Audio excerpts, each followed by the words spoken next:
Banyak dari pemimpin kita, kalau kita research itu kenal nggak sama ini? Enggak. Pernah enggak ketemu? Enggak. Seperti itu.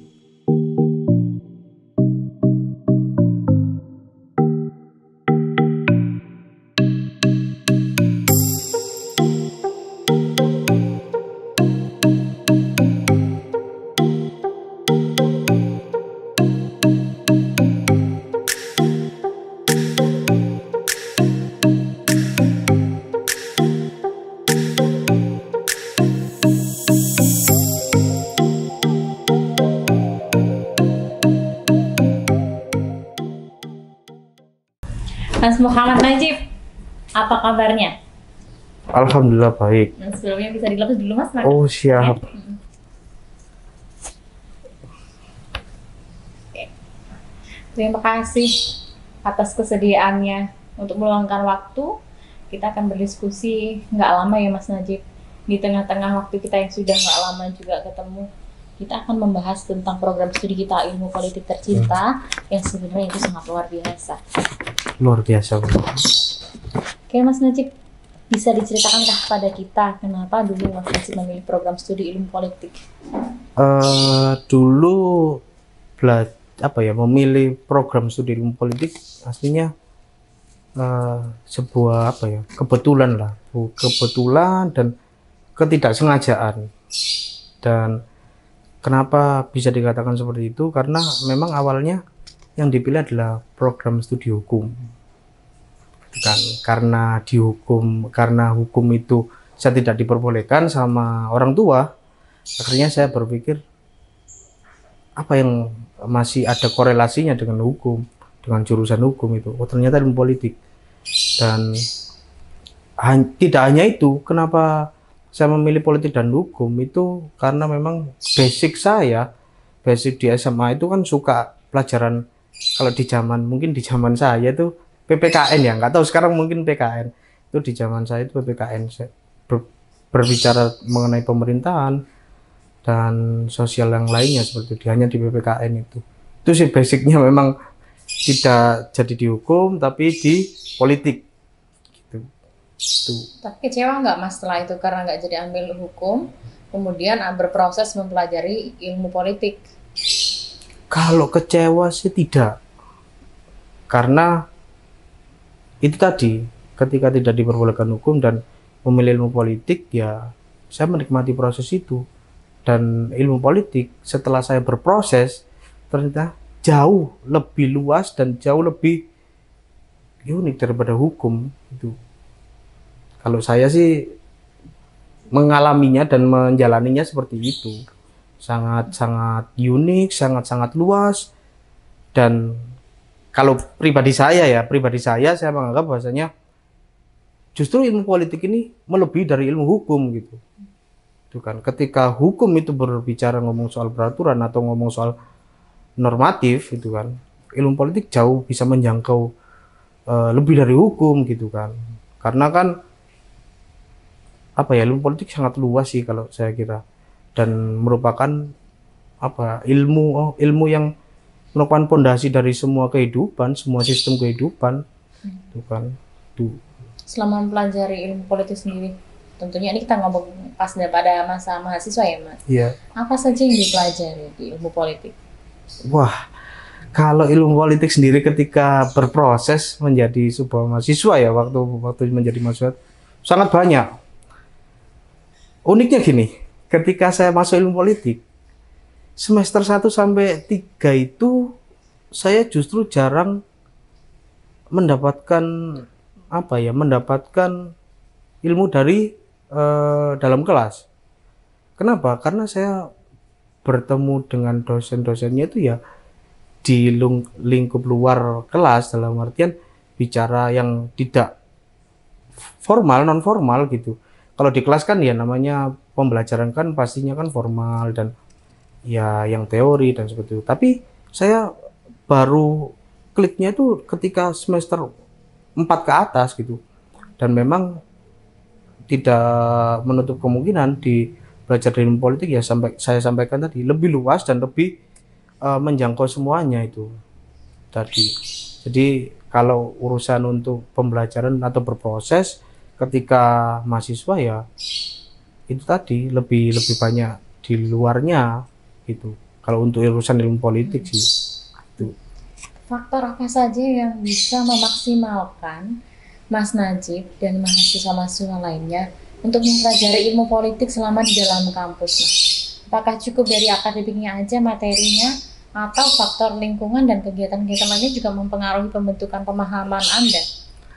Kalau untuk apa ya, faktor yang mendukung ya, maksudnya faktor yang mendukung itu kalau saya lihat sih memang jelas mempelajari sebuah ilmu itu tidak mungkin langsung praktek atau apa. Kita kan perlu juga ngomong soal teori saja.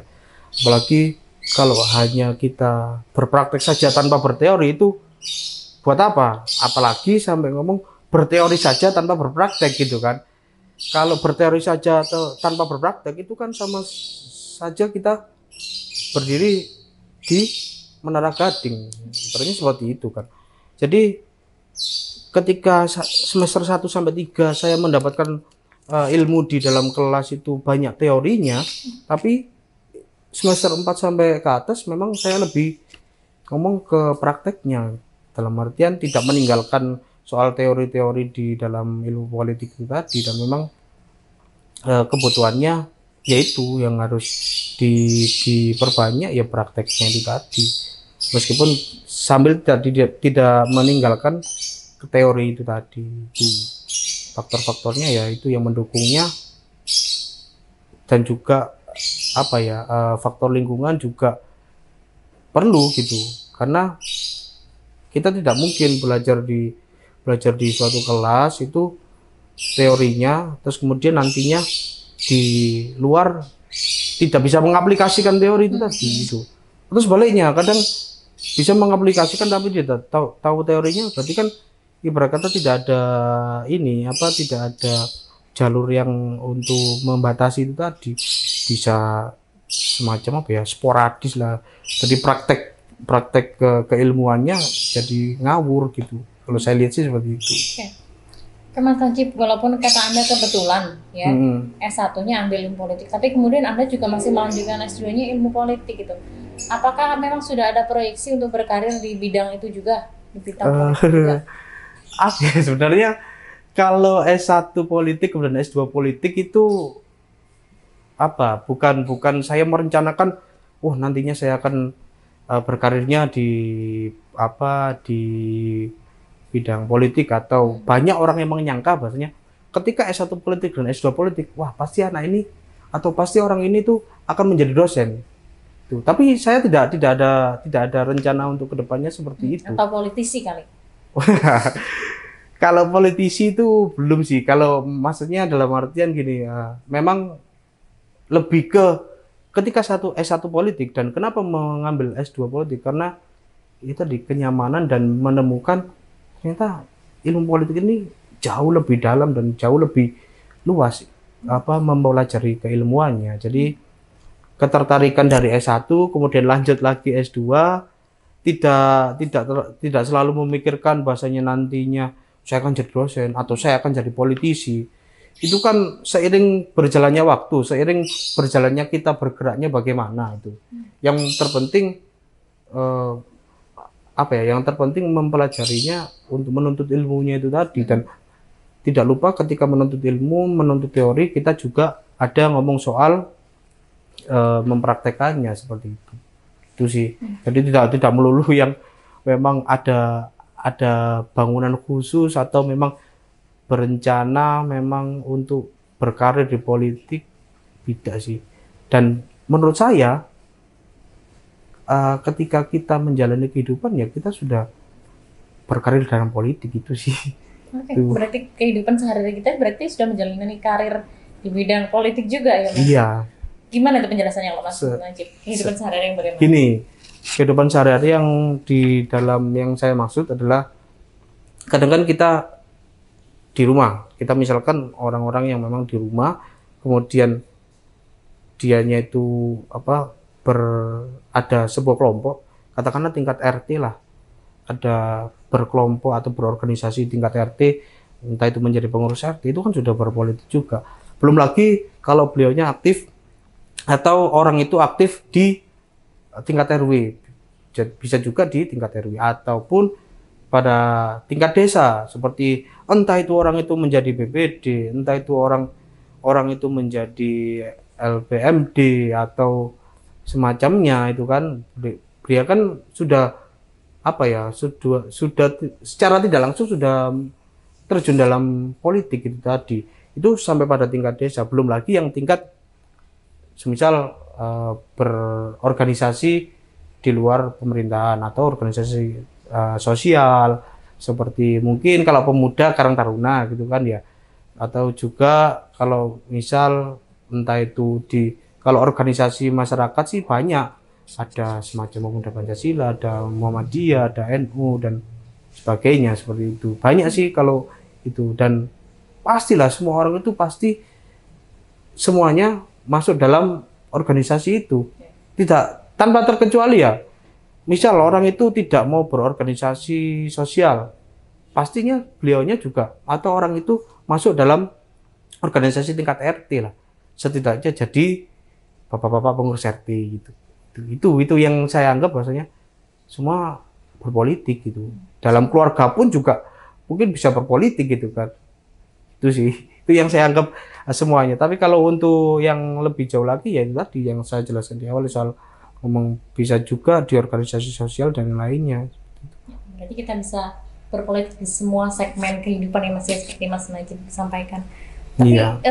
ngomong-ngomong berpolitik juga, untuk bekal keilmuan Anda sebenarnya bagus juga kalau Anda berkarir di bidang politik juga, khususnya politik praktis nih Mas. Karena kita ngomong stigma sekarang ya. Iya. Ya kita kenal politik di publik itu tidak begitu baik begitu, dikatakan sebagai kejam, tidak bermoral, kotor, korupsi dan lain sebagainya gitu. Sedangkan Anda sendiri sebagai alumni ilmu politik yang sudah sampai di jenjang S2 sudah memiliki ilmu yang lebih baik untuk bisa memberikan penerapan yang lebih bijaksana di bidang-bidang itu, ya kan? Orang-orang yang memberikan label pada orang-orang yang sekarang pejabat-pejabat yang dinilai korup di bidang politik yang dinilai tidak baik, itu kan belum tentu juga ilmu politik kan Mas. Gimana kalau menurut Mas Najib gitu? Kalau saya untuk bagaimana saya sendiri terjun ke politik karena dasar dari pondasi yang saya miliki adalah ilmu politik ya kan. Itu memang sudah saya lakukan, memang beberapa, dan itu yang saya katakan tadi, seiring berjalannya waktu, seiring berjalannya kita bergerak gitu kan. Ketika saya sudah mempelajari politik, itu secara tidak langsung saya juga bergerak dalam kepolitikan itu tadi. Contoh misalnya yang memang di organisasi, saya juga ikut di Karang Taruna, saya juga ikut di organisasi sosial yang lainnya seperti itu. Saya juga tidak menutup kemungkinan di organisasi-organisasi agama itu juga, dan juga sampai pada ngomong karir, bagaimana peran saya di politik sebagai lulusan ilmu politik ya. Kemarin yang terbaru ya saya menjadi ini di kepanitiaan kepemiluan, tapi di pengawas pemilu seperti itu. Kenapa saya mau dan saya punya punya inisiatif untuk bergerak di kepemiluan? Karena saya lihat ngomong soal politik memang dasarnya dari situ. Semua yang diatur, semua yang yang dirancang untuk negara ini memang semuanya berawal dari kepemiluan itu, dalam pemilihan itu kan, dari itu pemilihan gubernur, pemilihan bupati atau pemilihan presiden, atau sampai pada ngomong legislatif tingkat RI sampai tingkat daerah, itu kan semuanya ada di pemilu itu tadi itu. Jadi saya kira kalau memang berperannya bisa di situ dan menciptakan politik yang baik dalam artian di segi ngomong pemilu ya, dimulai dari situ. Saya ingin menularkan atau memang membawa semacam bukan cuaca sih, lebih kepada ngomong atmosfernya itu untuk bagaimana sih berpolitik yang baik itu. Karena sebelum saya masuk dalam kepemiluan itu banyak peserta ataupun penyelenggara ataupun sampai pada ngomong tim itu banyak yang tidak ini sih, atmosfernya sangat jauh lebih itu tadi yang Mbak Esti katakan, politik itu kotor, itu politik itu. Nah, dan itu saya benar-benar sangat apa ya, eh, sangat bekerja keras itu dalam artian menjelaskan bahasanya politik itu seperti apa, politik itu tidak kotor, politik itu tidak kejam gitu kan. Itu hanya persepsi saja sih soal ngomong politik itu kotor gitu. Tapi bagaimana kalau kalau misal persepsi itu berkembang biak dan kemudian nantinya eh, sampai larut-larut sampai ke depannya seperti itu akan seperti itu juga. Saya jelaskan pelan-pelan bahasanya politik bukan kotor, justru politik itu membersihkan dari semuanya itu, ngomong soal kesejahteraan dan lain-lain seperti itu. Dasarnya di mana itu pemilu itu sih karena kemarin eh, fokusnya di situ saya ketika untuk ngomong bagaimana peran di politik itu. Sementara di situ dulu. Gitu. Ya, jadi alumni ilmu politik kita memang merasa punya amanah lebih ya untuk memperbaiki, membongkar stigma negatif politik ya Mas Najib. Jadi usaha kerasnya seperti itu. Iya. Tapi Mas Najib juga pernah berkiprah di bidang penelitian sebelumnya. Iya. Lebih asik mana menerapkan ilmu politik di riset atau justru di Panwaslu? Ini pilihan yang sulit ini sepertinya. Kalau ngomong penelitian dan Panwaslu itu kan apa ya? Saya kira sama-sama kalau ngomong lebih asik sih, nggak ada yang lebih asik sih. Semuanya asik semua karena di penelitian kita bisa apa ya? Bisa turun ke masyarakat, ya kan? Turun ke masyarakat, kemudian bisa menyentuh juga orang-orang eksekutif maupun legislatif itu kan, yang saya alami waktu itu. Di Panwas sama seperti itu. Cuman perbedaannya kalau di penelitian kita kan menjangkau lebih luas. Ngomong penelitian politik itu kan luas. Bisa ngomong soal peraturan daerah atau sampai pada ngomong peraturan menteri, peraturan presiden hingga undang-undang ya kan.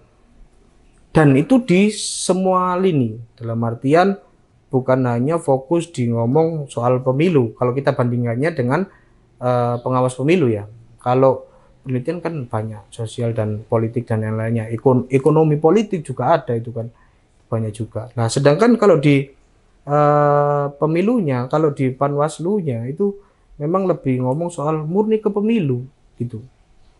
Kita murni ke pemilu, fokusnya ke pemilu, undang-undang sampai peraturan ngomong pemilu lain, kita tidak bisa menjangkau soal ngomong bagaimana soal kesejahteraan masyarakat gitu seperti itu. Paling bisa menyentuhnya soal kesejahteraan masyarakat dan lain-lainnya bisa hanya sebatas pesan saja. Tapi kalau di penelitian kita kan bisa menuangkan itu dalam ngomong soal entah itu di research itu tadi atau di entah kalau ngomong peraturan ya naskah akademik itu tadi. Itu sih perbedaannya. Tapi sama-sama asiknya dan sama-sama menyentuh dari masyarakat dan sampai ngomong tingkatan eksekutif atau legislatif itu. Oke Mas Najib, sekarang kita ngomong satu kasus yang sekarang kami tangkap terkait mahasiswa ilmu politik sendiri. Itu sekarang sedang lesu dalam arti mereka sendiri dibelenggu dengan kekhawatiran atas masa depan mereka. Saya lulus akan berkarir di mana? Kita sendiri yang sudah berpengalaman sebagai sekian lama menjadi alumni, dulu waktu menjelang lulus sudah cari-cari lowongan pekerjaan dan ternyata memang lowongan pekerjaan untuk ilmu politik itu sangat terbatas. Jangankan di swasta ya, di pemerintahan saja kita sudah di-plotting di mana gitu, seolah-olah kita tidak punya kapasitas untuk di bidang yang lainnya gitu, paling-paling hanya di analisis ya kan, kebijakan atau memang di lembaga yang khusus kayak KPU, Bawaslu itu ada gitu. Nah, menurut Mas Najib sendiri sebenarnya apa sih keunggulan dari mahasiswa atau alumni ilmu politik sendiri untuk berkarir? Kalau menyinggung soal karir ini ya, karir pekerjaan ya, itu ya jelasnya yang di apa ya, ngomong soal lesu, memang saya lihat sih semakin kesini semakin tidak ada lowongan untuk murni ilmu politik, tidak ada.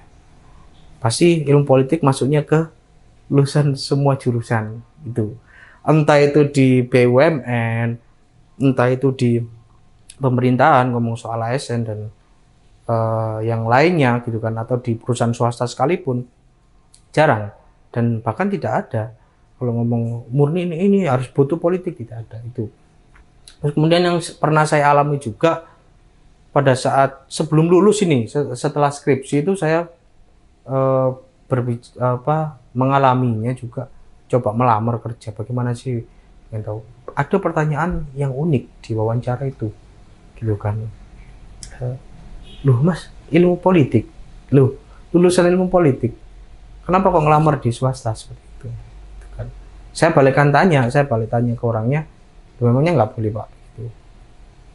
Loh kan politik belajarnya gini-gini, dan selalu beranggapannya sama yang Mbak Esti katakan, politik itu kotor gini-gini, kenapa harus di perusahaan dong?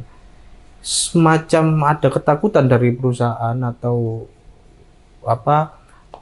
lowongan kerja yang lain itu untuk menerima lulusan politik, gitu kan. Nah, sampai saya berpikir bahwa apa yang ditakuti dari ilmu politik itu? Apakah yang memang ditakuti itu keilmuannya atau orangnya, gitu kan? Atau stigma yang memang yang menyebutkan bahasanya politik itu kotor atau apa, itu kan itu tadi yang saya sampaikan soal kalau ngomong pandangan soal politik itu kotor, kalau itu berlarut-larut akan selalu seperti itu. Dan memang tidak dipungkiri juga politik itu ngomong pemerintahan. Itu kita tidak bisa memungkiri itu, kalau politik itu selalu bicara pemerintahan itu tidak bisa dipungkiri. Tapi kan kita sendiri sebagai lulusan ilmu politik itu harus tahu apa sih ngomong ilmu politik itu. Dan untuk lulusan ini ya, lulusan yang bahwa saya ya, mungkin saya kan angkatan 2010, mungkin lulusan ke bawah 2011 sampai ke atas itu, kalau ngomong soal karir sih harusnya kalau berpikir ngomong ilmu politik tidak usah takut untuk berkarir kemana, gitu kan.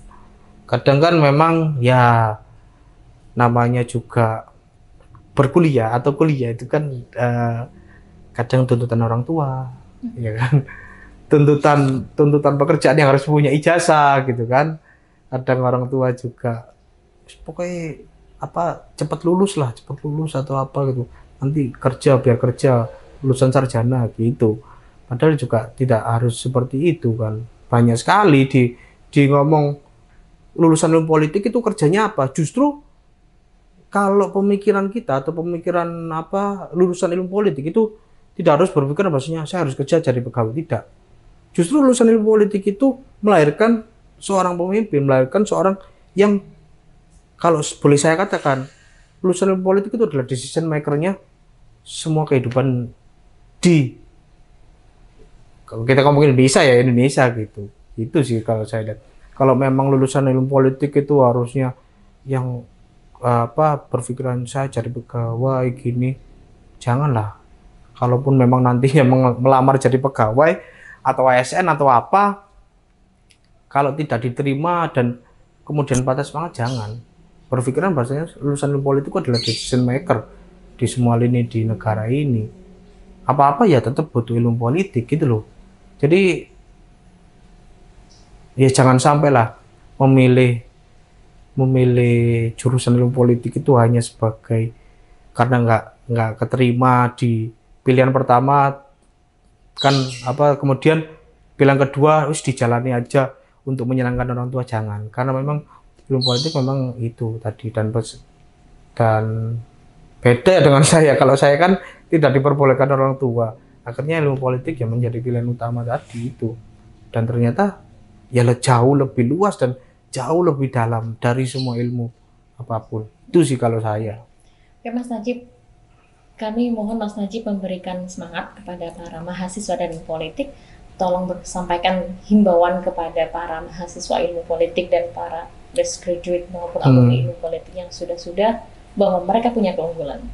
Menggarisbawahi dari kata-kata Mbak Esti yang soal ngomong politik itu kotor, politik itu jam, politik itu hanya memikirkan kekuasaan, politik itu hanya memikirkan individu atau kelompoknya, itu anggapan masyarakat yang memang tidak bisa dipungkiri, karena masyarakat melihatnya itu politik itu ya orang-orang yang duduk di eksekutif maupun di legislatif, yang hari ini memang politisi-politisi itu justru yang saya lihat banyak yang bukan dari lulusan ilmu politik gitu.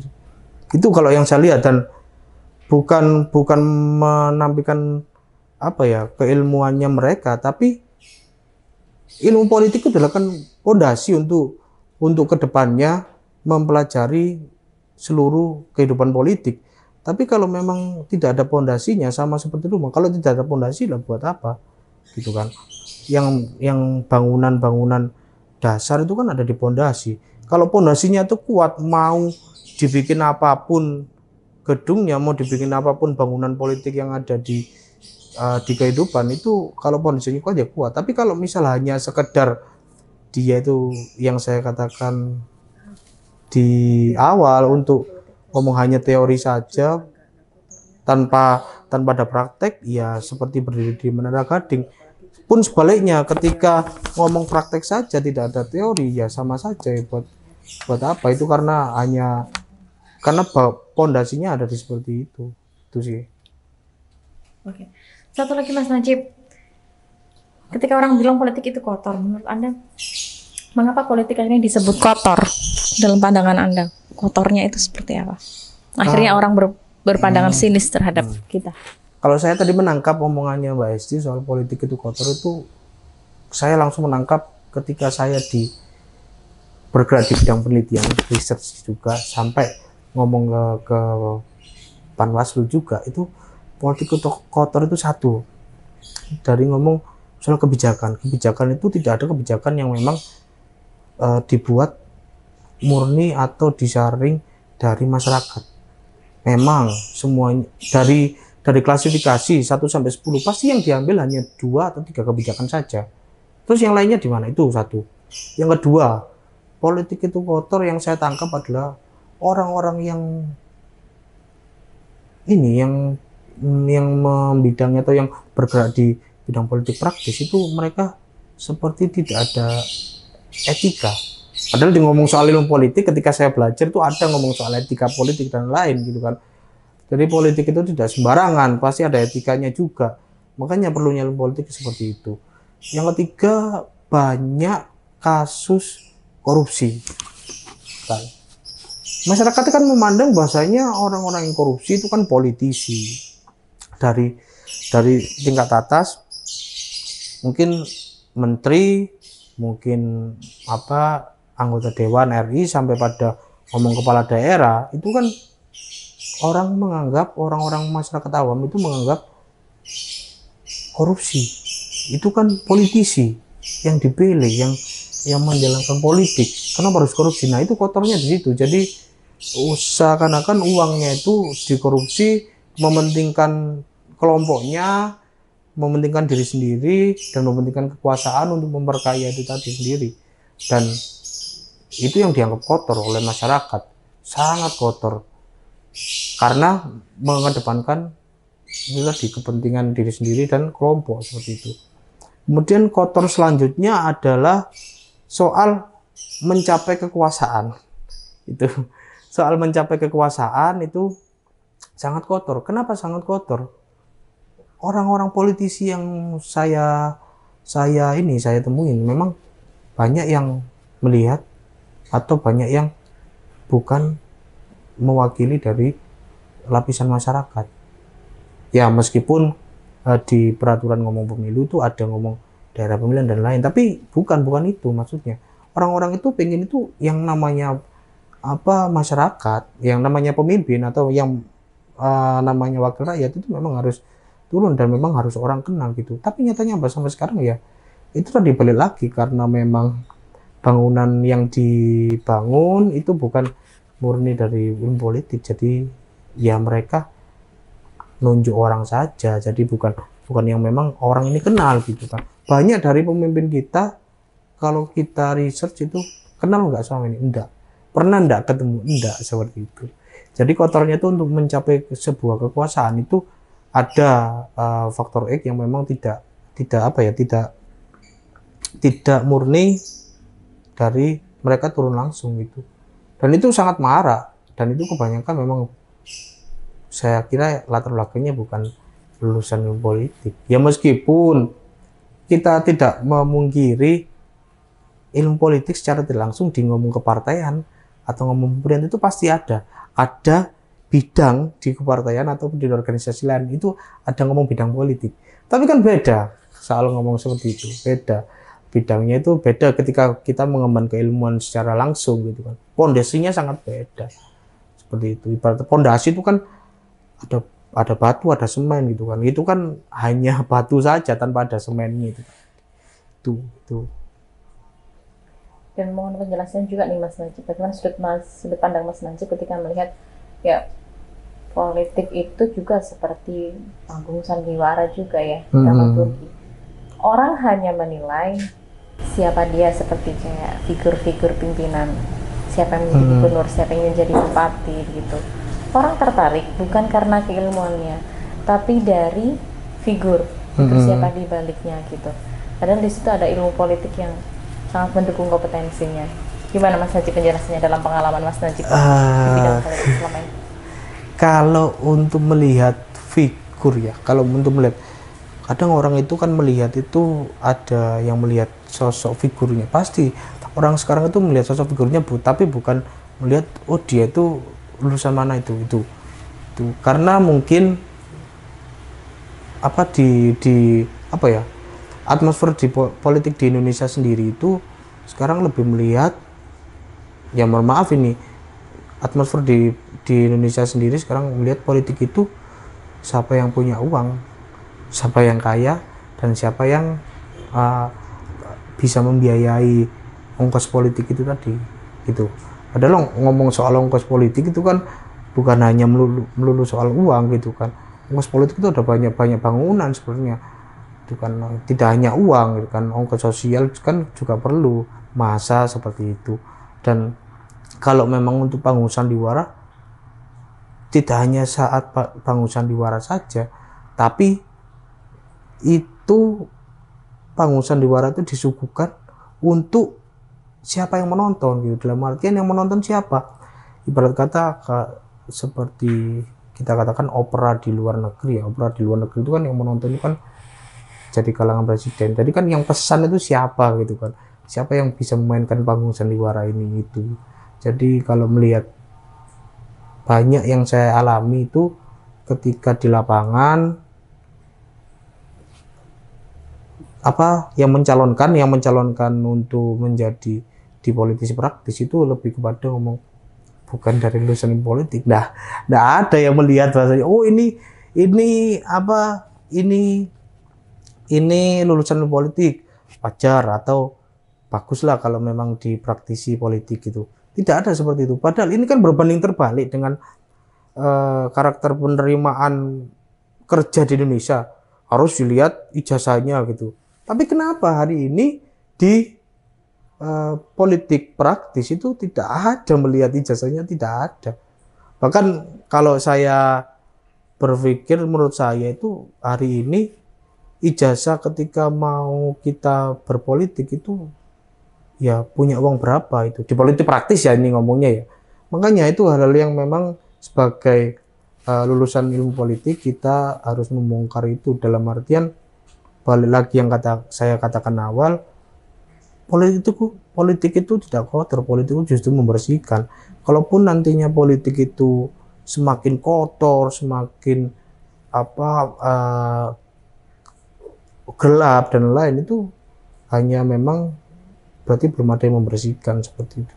Dan itu wajibnya ya kita sebagai lulusan ilmu politik itu tadi. Kalau lulusan ilmu politik acuh terhadap politik kekinian atau bahkan lulusan ilmu politik masuk atau terjerumus dalam kekotoran politik praktis itu, ya sayang sekali gitu kan. Ataupun kalau saya boleh saran, kalau memangnya tidak bisa melawan arus itu tadi, ikuti arus tapi perlahan kita harus melawan arus itu. Dan bisa lah, pastinya lulusan ilmu politik saya katakan semuanya itu sebagai decision maker. Meskipun entah itu di depan layar atau di balik layar itu. Terima kasih sekali lagi Mas Najib.